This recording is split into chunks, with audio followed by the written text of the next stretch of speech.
I'm supposed to be a public speaker. Okay. Whether the Obama administration has changed things, and a qualified yes to that question. However, it's qualified. There is a new FCC. One of the characters that you saw in this film, Michael Copps, is the only remaining member on the Democrat side, and Robert McDowell is the only remaining member on the Republican side. But to give a shorter answer that's a little less arcane, they have started to look at license challenges a lot more closely. There is a station in New Jersey that has challenged. The community of New Jersey is saying, hey, New York City is New York City, but you're supposed to be covering New Jersey. And so it's very likely that they may take that station's license. Also, right after President Obama became president, he put on his technology page that they wanted to increase diversity in media ownership, that they wanted to define public interest standards, and that they wanted to increase localism in broadcast ownership. Only those things have disappeared from the website, and nobody's not quite sure why. So that's where I have a qualified yes to your answer. Anyone else? Yes, sir. Did you ever get any response to your FOIA request about the numbers or anything? Yes, I did. Thanks to our very first premiere at Sacramento International Film Festival, people just like you got up and started shouting. And they wrote to the FCC and said, why is it that the public has to sue you just to get you to do your job? Well, they said, oh, well, we never got a FOIA request from Sue Wilson.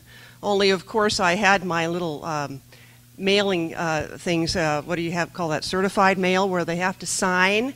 Oh, gee, maybe we actually did get that request. So within about 3 weeks, I did get my answer, and the answer was just what it was in the film. The answer was, we don't have any idea about any of these license challenges.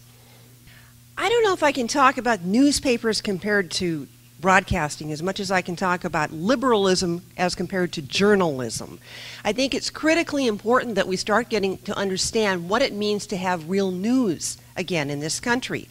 And that is that we present the facts, and you might not like the facts if you're a liberal, and you might not like the facts if you're a conservative, but either way, we get them to start presenting the facts so that we, with our good minds, can start looking at the facts and making our own determinations. And then leave the op-ed and the opinion pieces to the op-ed pages in the newspapers, and let's start labeling broadcasting to say this part is news and this part is opinion. I mean, we've seen the president just recently going after Fox News, saying you are not news, you are strictly opinion, and you're strictly biased to the Republican Party. Well, I think that many people could say the same thing about some of the programming on MSNBC.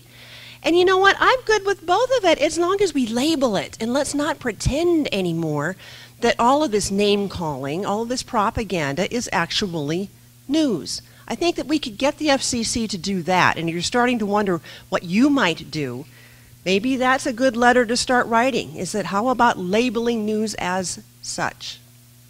Well, identification is a key word, because when you start looking at our habits today, even on the internet, most people are going to the big, quote, news outlets to get the news on the internet. So they're going to CNN, they're not going to SueWilsonReports.com, all right? So we'll start there.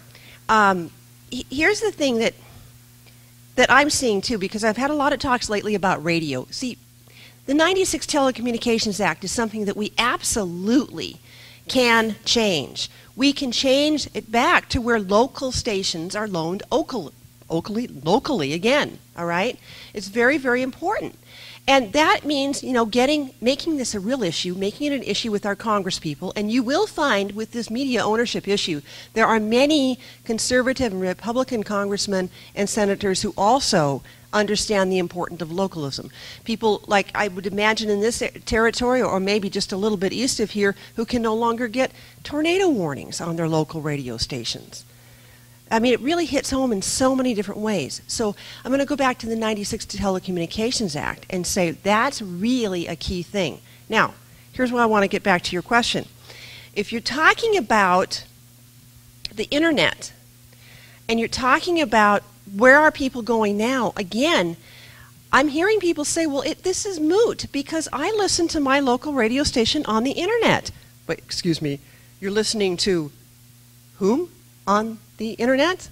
Oh, your local radio station, the guy who's already got that license, who's already been able to build an audience, who's already been able to get integrated into the community.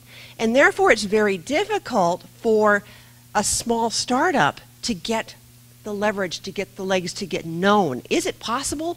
Sure, it's possible, and I would hope that in many years we'll start seeing that paradigm shift, but I have no confidence in the next 10 election cycles that we are going to see any change with regard to radio at all unless we the people demand it. And it's interesting, you probably couldn't hear it, but she was talking a little bit about C-SPAN and how C-SPAN has 3 different channels and they can only get one. It's an interesting thing that's happening with the cable stations right now. Comcast is, of course, one of the bigger cable outlets. Is that who you get here, Comcast? Okay, and I'm not familiar with that. But it's interesting just to note, we took a look at GE and NBC and the ownership of NBC. Comcast is now making a bid to own NBC. So we're getting a completely different paradigm there in terms of the lateral integration of ownership. I don't personally think that's a good thing, and I'm personally going to fight for localism. I wanted to talk to you just for a second about the theme song. Do you like the theme song? If you want to see me afterwards, I'll give you a CD, or you can go to broadcastblues.tv and you can download that theme song there. But there's so many stories, and as I watched this again tonight, I realized I threw in everything but the kitchen sink. But this really could be a mini-series, all right? I mean, the stories never end. But this is such an interesting story that happened after the film came up. That story about Minot, North Dakota and the ammonia spill, I had asked Bruce Springsteen if we could use his song, Your Hometown, with that story. And he agreed, and we had a contract, and we were ready to go. And then Bruce went on his magic tour of 2007, 2008. And he called my music supervisor to renege on the contract. He said, I realize this film's going to piss off Clear Channel. I can't afford to piss off Clear Channel. Not only will they not play my records on their air, which is everywhere, but they will cancel my concert tour because they own the concert venues also. All right. So my husband comes up with this great little theme song. Trust me, you don't want us to sing it, okay? So we call these musicians in Nashville and said, can you record this theme song for us?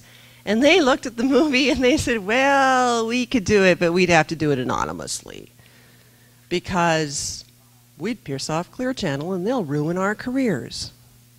So we have put together for your listening enjoyment the Don't Tell Clear Channel Band. If you want a copy, see me afterwards and I'll give you one. Or again, go ahead to our website, broadcastblues.tv is where you'll find all the goodies about the film. You can download it there. And as to who's in it, well, we'll keep you guessing for a while. This film was kind of slotted in at the very last minute. We went to the Kansas International Film Festival. We were there 30 days ago. It was such a big hit that Ben Mead, who is also the chairman of the board here, said, you're going to Hot Springs. I don't know how we're going to do this, but you are going to go to Hot Springs. And so, yeah, I have to admit, being very disappointed today to look in the local media and go, okay, we're the one film that didn't get in. We're going to have 8 people. And so my great thanks to all of you. You found us somehow, and I'm so deeply grateful. Thank you.